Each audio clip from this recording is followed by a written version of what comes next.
Irish Fairy Tales. Chapter 37. I used to live, he said, in a wide, beautiful place. There were hills and valleys there, and woods and streams, but in whatever direction I went I came always to a cliff, so tall it seemed to lean against the sky, and so straight that even a goat would not have imagined to climb it. I do not know of any such place, Finn mused. There is no such place in Ireland, said Celt, but in the Shire there is such a place. There is in truth, said Finn. I used to eat fruits and roots in the summer, the boy continued, but in the winter food was left for me in a cave. Was there no one with you? Finn asked. No one but a deer that loved me and that I loved. Ah me, cried Finn in anguish, tell me your tale, my son. A dark stern man came often after us, and he used to speak with the deer.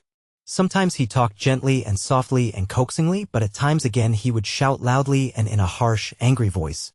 But whatever way he talked the deer would draw away from him in dread, and he always left her at last furiously. It is the dark magician of the men of God, cried Finn despairingly. It is indeed, my soul, said Celt. The last time I saw the deer, the child continued, the dark man was speaking to her. He spoke for a long time. He spoke gently and angrily, so that I thought he would never stop talking, but in the end he struck her with a hazel rod so that she was forced to follow him when he went away. She was looking back at me all the time, and she was crying so bitterly that anyone would pity her. I tried to follow her also, but I could not move, and I cried after her too, with rage and grief, until I could see her no more and hear her no more.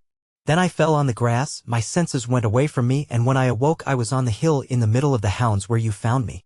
That was the boy whom the Fianna called Oisin, or the Little Fawn. He grew to be a great fighter afterwards, and he was the chief maker of poems in the world.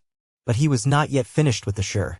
He was to go back into Faerie when the time came, and to come thence again to tell these tales, for it was by him these tales were told.